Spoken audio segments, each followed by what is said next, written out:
មនុស្សឆេវឆាវគឺជាពាក្យដែលប្រើសម្រាប់សម្គាល់បុគ្គលដែលមានចរិតលក្ខណៈឆាប់ខឹងឆាប់ផ្ទុះអារម្មណ៍និងមានប្រតិកម្មតបទៅកាន់បញ្ហាវិញយ៉ាងឆាប់រហ័សបំផុតដោយខ្វះការពិចារណាឲ្យបានវែងឆ្ងាយដើម្បីឲ្យកាន់តែច្បាស់យើងអាចពិនិត្យមើលអត្ថន័យនិងលក្ខណៈសម្គាល់នៃមនុស្សឆេវឆាវតាមរយៈចំណុចសំខាន់ៗខាងក្រោម 1. ប្រតិកម្មលឿនជាងការគិតលក្ខណៈពិសេសបំផុតរបស់មនុស្សឆេវឆាវគឺមាត់ដល់មុនគំនិតឬសកម្មភាពដល់មុនការត្រេះរិះនៅពេលជួបនឹងរឿងមិនពេញចិត្តឬពាក្យសម្ដីដែលប៉ះពាល់ដល់អារម្មណ៍ពួកគេនឹងតបតទៅវិញភ្លាមៗតាមរយៈសម្ដីខ្លាំងៗឬកាយវិការច្រងេងច្រងាងដោយមិនបានគិតថាតើសម្ដីឬសកម្មភាពនោះនឹងផ្ដល់ផលវិបាកអ្វីខ្លះនៅពេលក្រោយឡើយ 2. ការគ្រប់គ្រងអារម្មណ៍ខ្សោយមនុស្សប្រភេទនេះប្រៀបដូចជាឈើគូសដែលងាយនឹងឆេះសន្ធោសន្ធៅត្រឹមតែការកកិតបន្តិចបន្តួចពួកគេពិបាកក្នុងការទប់ស្កាត់កំហឹងឬការមិនពេញចិត្តណាស់ទោះបីជាបញ្ហានោះជារឿងតូចតាចក៏ដោយក៏ពួកគេ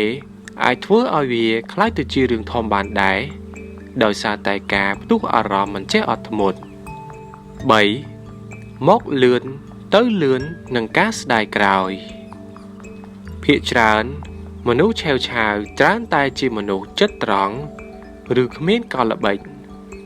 កំហឹងរបស់ពួកគេផ្ទុះឡើងដោយព្យុះសង្ឃរាប៉ុន្តែវាក៏អាចរលត់ទៅវិញយ៉ាងលឿនដែរបញ្ហាត្រង់ថានៅពេលដែលពួកគេត្រជាក់ចិត្តវិញពួកគេតែមានអារម្មណ៍សោកស្ដាយចំពោះអ្វីដែលខ្លួនបានធ្វើឬបាននិយាយប៉ុន្តែពេលខ្លះវាហួសពេលនឹងកែខៃទៅហើយព្រោះវាបានធ្វើឲ្យប៉ះពាល់ដល់ចិត្តអ្នកដទៃបាត់ទៅហើយ 4. ផលប៉ះពាល់ដល់ទំនាក់ទំនងនិងការងារនៅក្នុងសង្គមមនុស្សឆេវឆាវអាចនឹងជួបការលំបាកដូចជាបាត់បង់ឱកាសភាពឆេវឆាវធ្វើឲ្យយើងមើលឃើញថាជាមនុស្សមិនចាស់ទុំមិនអាចទុកចិត្តឲ្យធ្វើការធំបានភាពឯកោមនុស្សជុំវិញខ្លួនអាចនឹងមានអារម្មណ៍ភ័យខ្លាចឬធុញទ្រាន់ក្នុងការប្រស្រ័យទាក់ទងជាមួយឬមិនដឹងថាពួកគេនឹងផ្ទុះកំហឹងនៅពេលណាជម្លោះមិនចេះចប់ការមិនចេះអត់ឱនធ្វើឲ្យរឿងតូចคล้ายទៅជារឿងធំជាញឹកញាប់តាមពិតទៅភាពឆេវឆាវមិនមែនជាអត្តសញ្ញាណរបស់មនុស្សម្នាក់នោះទេប៉ុន្តែវាគឺជាទម្លាប់នៃចិត្តមនុស្សឆេវឆាវភាគច្រើនជាមនុស្សល្អមានចិត្តមេត្តានិងស្រឡាញ់យុត្តិធម៌ប៉ុន្តែពួកគេគ្រាន់តែខ្វះវិន័យនៅក្នុងការគ្រប់គ្រងចិត្តរបស់ខ្លួនឯងតែប៉ុណ្ណោះការដែលមនុស្សម្នាក់ខ្លាចជាមនុស្សឆេវឆាវមិនមែនកើតឡើងដោយគ្មានមូលហេតុនោះទេវាមិនមែនគ្រាន់តែជាចរិតពីកំណើតដែលមិនអាចកែប្រែបាននោះទេប៉ុន្តែវាគឺជាលទ្ធផលដែលកើតចេញពីកត្តារួមផ្សំជាច្រើនទាំងផ្នែកជីវសាស្ត្រផ្លូវចិត្តនិងមជ្ឈដ្ឋានជុំវិញខ្លួនខាងក្រោមនេះគឺជាការវិភាគយ៉ាងក្បោះក្បាយអំពីមូលហេតុដែលនាំឲ្យមានចរិតឆេវឆាវ 1. កត្តាជីវសាស្ត្រនិងការដំណើរការនៃខួរក្បាលតាមបែបវិទ្យាសាស្ត្រខួរក្បាលរបស់មនុស្សឆេវឆាវជារឿយៗមានការតភ្ជាប់ខ្សោយរវាងផ្នែកពីរផ្នែកទី1 Amygdala ជាផ្នែកដែលគ្រប់គ្រងអារម្មណ៍និងការភ័យខ្លាច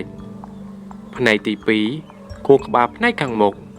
ជាផ្នែកដែលគ្រប់គ្រងហេតុផលនិងការអត់ធ្មត់នៅពេលដែលខួរក្បាលផ្នែកហេតុផលដំណើរការយឺតជាងផ្នែកអារម្មណ៍មនុស្សនោះនឹងបញ្ចេញប្រតិកម្មភ្លាមឆេវឆាវមុនពេលដែលពួកគេគិតពិចារណា 2. ការចិញ្ចឹមបីបាច់និងមជ្ឈដ្ឋានរស់នៅគ្រួសារគឺជាសាលារៀនដំបូងនៃអារម្មណ៍ប្រសិនបើកុមារធំដឹងក្តីក្នុងមជ្ឈដ្ឋានមួយ ដែលមើលឃើញឪពុកម្ដាយដោះស្រាយបញ្ហាដោយការស្រែកកំហកឬប្រើប្រាស់អំពើហិង្សាត្រូវបានគេធ្វើបាបឬរងសម្ពាធខ្លាំងពេកពួកគេនឹងរៀនសូត្រតាមហើយយល់ច្រឡំថាភាពឆេវឆាវគឺជាមធ្យោបាយតែមួយគត់ដើម្បីការពារខ្លួនឬដើម្បីឲ្យគេស្ដាប់បង្គាប់ 3. របួសផ្លូវចិត្តឬការឈឺចាប់ពីអតីតកាលមនុស្សឆេវឆាវភាគច្រើនគឺជាមនុស្សដែលធ្លាប់រងការឈឺចាប់ខ្លាំងភាពឆេវឆាវគឺជារបាំងការពារខ្លួនពួកគេខ្លាចការមើលងាយខ្លាចការបាត់បង់ឬខ្លាចគេធ្វើបាបម្ដងហើយម្ដងទៀតទើបពួកគេជ្រើសរើសយកការវាយបកមុនដើម្បីកុំឲ្យអ្នកដទៃមានឱកាសចូលមកក្បែរឬធ្វើឲ្យពួកគេឈឺចាប់បាននៅពីក្រោយកំហឹងដ៏ខ្លាំងក្លាជារឿយៗគឺការភ័យខ្លាចដ៏ជ្រាលជ្រៅ 4. សម្ពាធនិងភាពតានតឹងក្នុងជីវិតនៅពេលដែលមនុស្សម្នាក់រស់នៅក្នុងស្ថានភាពតានតឹងយូរអង្វែងបញ្ហាលុយកាក់ការងារមិនរលូនឬជីវិតគ្រួសារមិនចុះសម្រុងប្រព័ន្ធប្រសាទរបស់ពួកគេនឹងស្ថិតនៅក្នុងស្ថានភាពត្រៀមប្រយុទ្ធជានិច្ចនៅពេលចិត្តពោរពេញទៅដោយភាពតានតឹងសូម្បីតែរឿងបន្តិចបន្តួចក៏អាចក្លាយទៅជារឿងធំដែលធ្វើឲ្យពួកគេផ្ទុះកំហឹងបានដែរព្រោះពួកគេគ្មានកន្លែងសម្រាប់ផ្ទុកភាពអត់ធ្មត់ទៀតឡើយ 5. កង្វះជំនាញក្នុងការប្រស្រ័យតាក់ទងពេលខ្លះមនុស្សឆេវឆាវដោយសារតែពួកគេមិនដឹងថាត្រូវនិយាយបែបណាដើម្បីឲ្យអ្នកដទៃយល់ពីតម្រូវការរបស់ខ្លួននៅពេលដែលពួកគេមានអារម្មណ៍ថាគេមិនយល់គេមិនស្ដាប់គេមិនផ្ដល់តម្លៃពួកគេក៏ប្រើកំហឹងជានិមិត្តសញ្ញាដើម្បីទាមទារការចាប់អារម្មណ៍ឬដើម្បីបញ្ជាអំពីអំណាចរបស់ខ្លួនភាពឆេវឆាវគឺប្រៀបដូចជាការដែលអ្នកដុតផ្ទះខ្លួនឯងដើម្បីដេញចាប់សត្វល្អិតតែមួយក្បាលតែប៉ុណ្ណោះវាមិនត្រឹមតែធ្វើឲ្យអ្នកដទៃឈឺចាប់នោះទេប៉ុន្តែវាកំពុងបំផ្លាញសន្តិភាពក្នុងចិត្តខ្លួនឯងបំផ្លាញសុខភាពបេះដូងនិងសម្ពាធឈាមនិងបំផ្លាញទំនាក់ទំនងល្អៗក្នុងជីវិតមនុស្សឆេវឆាវមិនមែនជាមនុស្សអាក្រក់ដោយសន្តាននោះទេប៉ុន្តែគឺជាមនុស្សដែលកំពុងវង្វេងក្នុងអារម្មណ៍ខ្លួនឯងនិងត្រូវការរៀនសូត្រពីរបៀបគ្រប់គ្រងចិត្តឡើងវិញភាពឆេវឆាវប្រៀបដូចជាភ្លើងដែលឆេះបំផ្លាញម្ចាស់ផ្ទះមុននឹងរាងដាលទៅដល់អ្នកដទៃទោះបីជាមនុស្សឆេវឆាវខ្លះ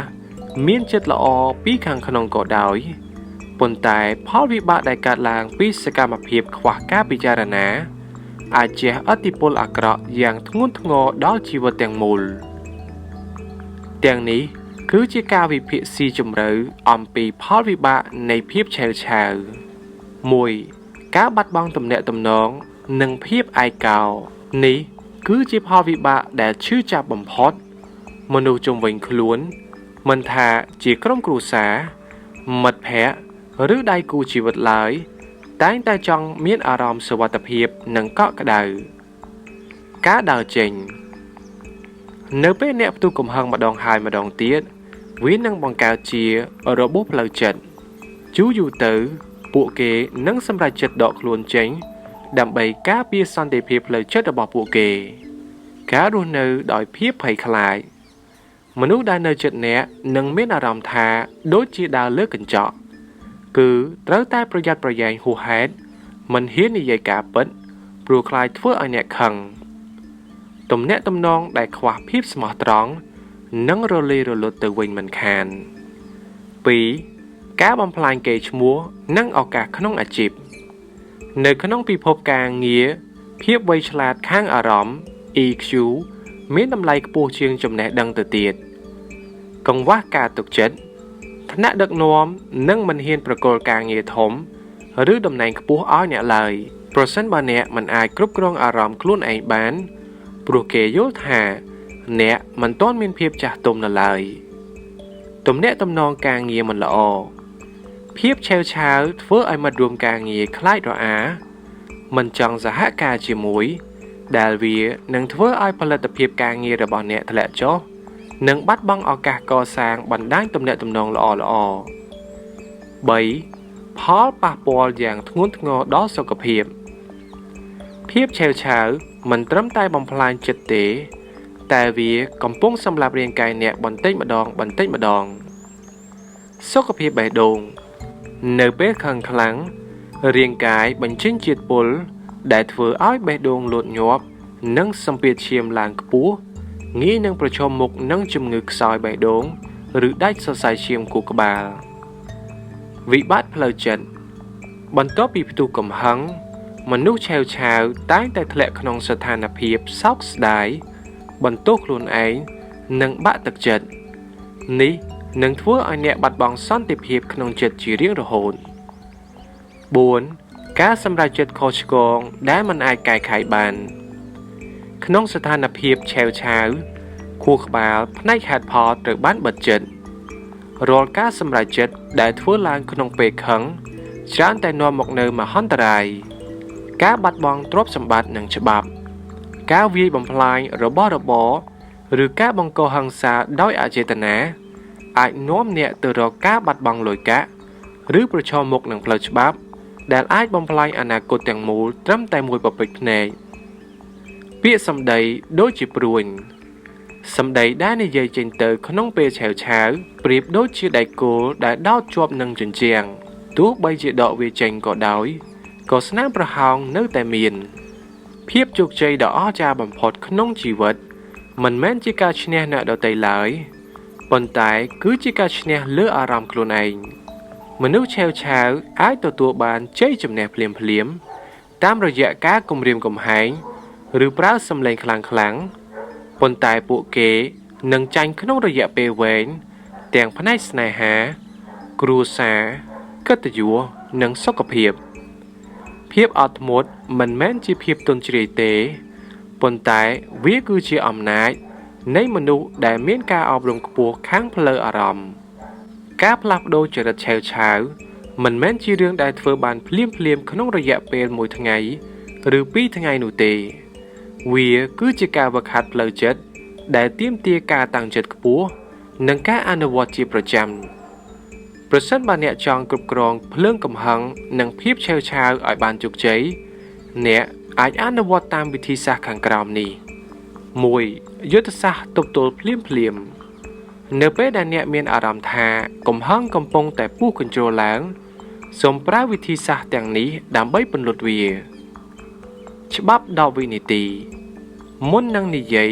ឬសម្រេចចិត្តធ្វើអ្វីមួយក្នុងពេលខឹងសូមរាប់1ដល់10យឺតនៅក្នុងចិត្ត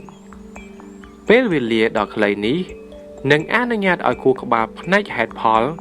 ចាប់ផ្ដើមដំណើរការទាន់ដើម្បីទប់ស្កាត់ការសាយភាយនៃអារម្មណ៍ឆេវឆាវដកដង្ហើមឲ្យវែងនិងជ្រៅនៅពេលខឹងរាងកាយនឹងតានតឹងចូលដកដង្ហើមចូលតាមច្រមុះឲ្យជ្រៅហើយបញ្ចេញតាមមាត់យឺតការធ្វើបែបនេះនឹងជួយកាត់បន្ថយចង្វាក់បេះដូង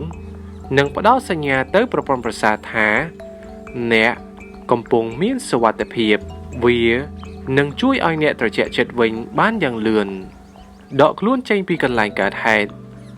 ប្រសិនបើអ្នកដឹងថាខ្លួនឯងមិនអាចគ្រប់គ្រងបានទេចូលនិយាយថាខ្ញុំសុំពេលបន្តិចរួចដើរចេញពីទីនោះការនៅបន្តជជែកទាំងកំហឹងមានតែធ្វើឲ្យស្ថានភាពកាន់តែអាក្រក់ 2. ស្វែងរកចំណុចដែលធ្វើឲ្យមានភាពឆេវឆាវមនុស្សម្នាក់មានចំណុចរំញោចមិនដូចគ្នាទេ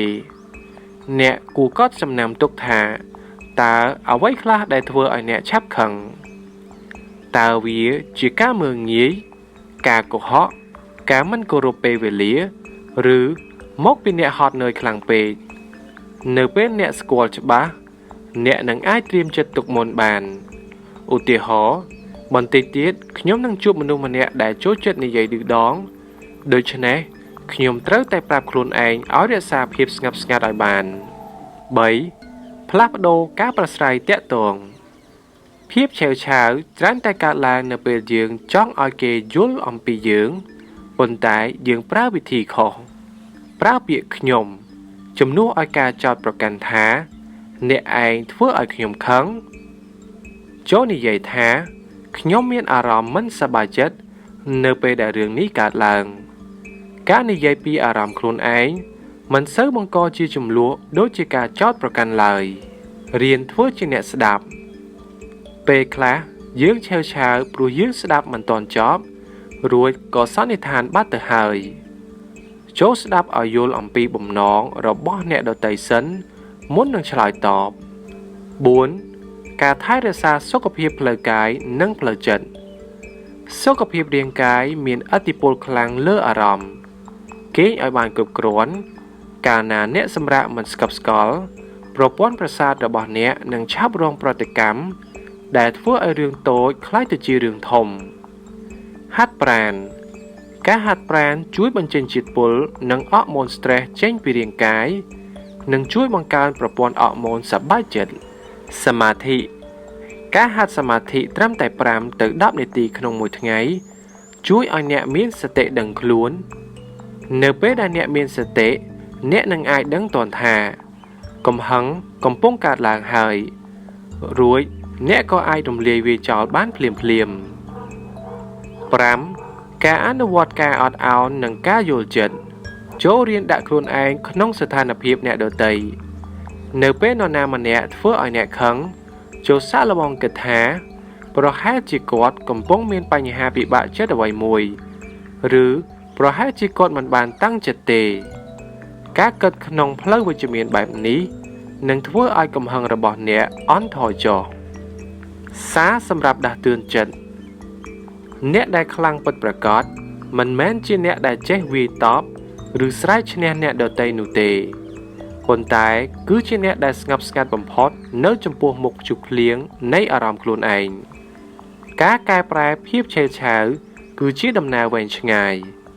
បើថ្ងៃនេះអ្នកនៅតែមានការឆេវឆាវខ្លះ